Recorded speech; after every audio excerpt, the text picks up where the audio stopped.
자, 우리가 1교시에 들었던 외식, 그리고 외식이란 무엇이냐, 또 외식이 서비스로서 존재하고, 이러한 외식 서비스에 존재하고 있는 사람, 그리고 또 제품, 음식들을 모아서 우리는 이것들을 뭐라고 한다? 외식 산업이라고 했어요. 그러면 이러한 외식 산업은 자신만의 산업별 특징이라고 할 수 있는 특성을 가지고 있겠죠. 그 특성이 무엇인지, 그리고 이런 산업으로 분류가 되면 산업은 장점과 단점을 가지고 있습니다. 산업이 발전하기 위한 이 산업의 특수성이 어떻게 보면 장점일 수 있고, 그렇지 않은 반대의 것들을 우리는 단점인 문제점으로 정리해 볼 수가 있는데, 문제점에 대한 얘기도 한번 해볼까요? 또, 외식은 상당히 트렌드성이 강해요. 우리나라만 그런 건 아니라 글로벌적으로 보면 외식의 굉장히 트렌드성인데, 최근에 2011년도에 진흥법이 나온 이후에 외식이 얼마만큼 빠르게 트렌드하게 됐는지를 짚어보고, 마지막으로서 이러한 외식 산업이 향후에도 어떠한 방향성을 가지고 우리 주변에서 성장할 건지를 우리는 계속해서 보도록 하겠습니다. 외식 산업은 어떤 특징을 가지고 있을까요?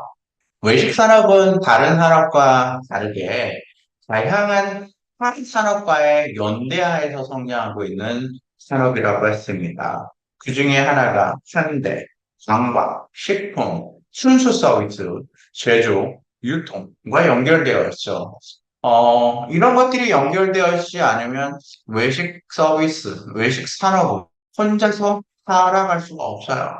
관광지에 가면 음식 꼭 있고, 이 음식은 누군가가 제조를 해서 유통을 해서 보내줬기 때문에 음식을 만들 수 있을 거고. 그렇죠? 그리고 음식을 제공하는 그 자체는 우리가 서비스라고 했어요. 외식 산업 안에는 기업의 형태들이 있어야 됩니다. 산업으로 인정받게 하기 위해서는 외식 서비스를 다루고 있는 사람들이 가능한 자영업자가 아닌 기업이면 좋겠다고 했죠.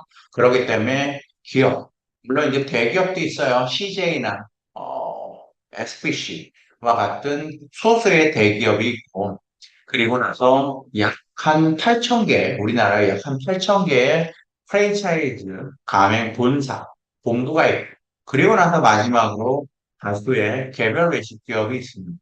앞에서 한국표준산업 분류에서 외식이 어떻게 구분되어 있는지 본 것처럼 우리의 외식 산업에서의 표준산업 분류는 숙박 및 음식점업이 대분류를 돼 있고 중분류는 음식점 및 주점업 이렇듯 아직도 음식점 및 주점업을 외식산업으로 정리하고 있어요. 엄밀히 말하면 주점업도 외식일까라는 생각을 가끔을 해요. 외식 산업이 상당히 커지고 나서 이 주점업은 좀 빼줘야 되지 않나.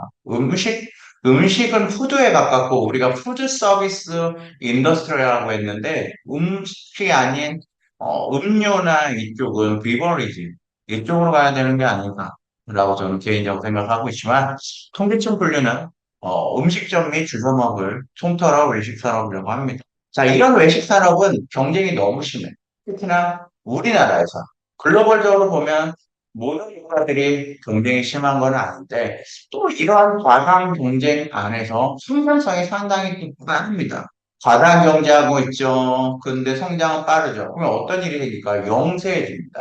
그래서 여기 그림에서 보는 것처럼 외식 산업은 과당 경쟁을 하고 있고, 크게 급성장하고 있고, 그 반면에 그 영세한 구조를 띠고 있습니다. 우리가 이 세 가지 특징을 가장 큰 특징으로 얘기를 하고 있죠. 파트너로 분류를 이렇게 한번 더 크게 봤어요. 숙박 및 음식점의 대분류에서 중분류는 음식점 및 주점업, 소분류에서 이제 음식점과 주점 및 비알코올 음료를 나누고 나서 음식점을 보면 한식, 외국식, 기반, 술장, 기타, 주점업, 비알코올을 나누고 여기 앞에서 봤던 것들이 쭉 적혀져 있죠. 세 분류에서 보면 이제 우리나라 음식들이 보이죠. 한식, 면 요리, 육류 요리, 해산물, 중식, 일식, 서양식 이렇게 쭉 나눠져 있습니다. 이게 바로 한국표준산업분류 2017년도에 발표되어 있는 안에서의 외식산업의 부분이라고 보시면 될 것 같아요. 자, 그러면 이 특징 하나하나씩을 볼게요. 첫 번째가 과당 경쟁이었어요. 과당 경쟁. 언제 이 과당 경쟁이 시작했냐? IMF 때요, IMF 때. IMF 때 일자리를 잃은 많은 실직자들이 소규모 자본을 가지고 창업을 할 수 있는 외식 산업에 뛰어들었고 또 정부가 앞다투어서 이것들을 지원해 주기 시작했어요.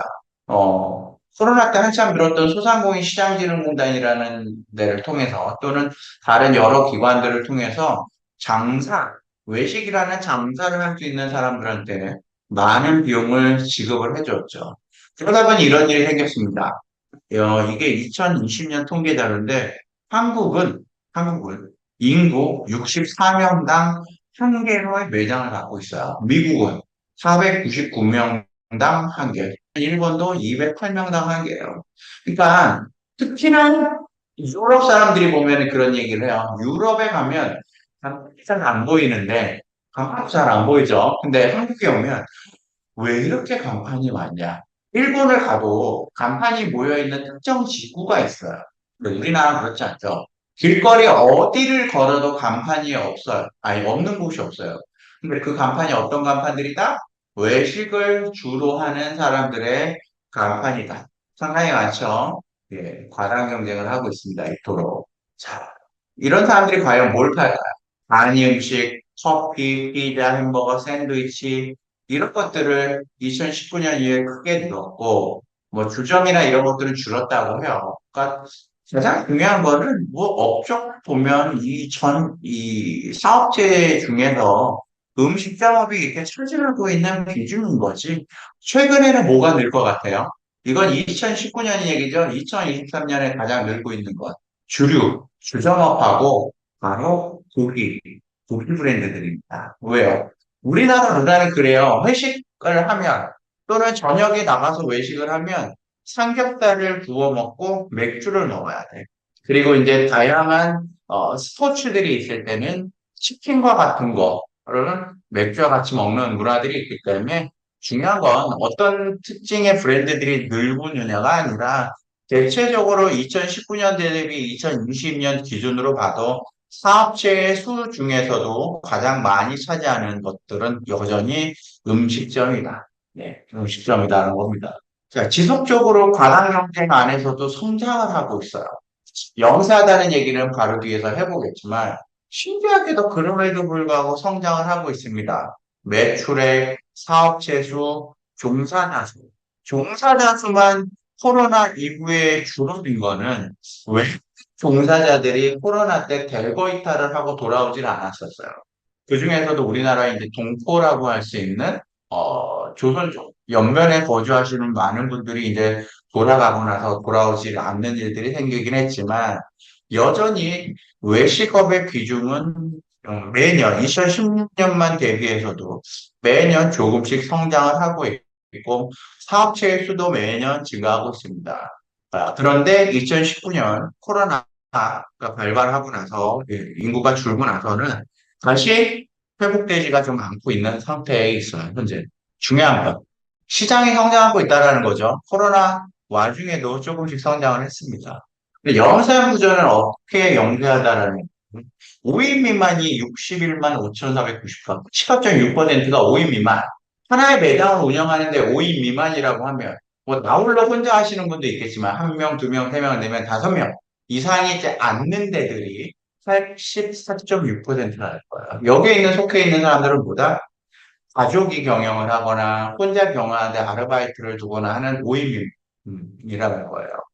그리고 이 84.6%의 자영업자들은 매출을 절반 약 47.6%의 매출, 매출은 한 1억 1천만 원 수준인데 매출이 1억 천이라 그러면 이 매장은 한 달 매출이 얼마죠? 1천만 원이 안 된다는 거예요. 5명 미만이 근무하면서 한 달에 1천만 원도 벌지 못한다는 거예요. 근데 그 1천만 원이 소득입니까? 매출이요? 그러면 여기서 매출은 원재료비 빡겠죠. 인건비 빡겠죠. 임대료 빡겠죠. 그러면 1천만 원에서 이것들을 다 제외하고 나는 자영업자는 과연 뭘 가지고 갈 수 있을까요?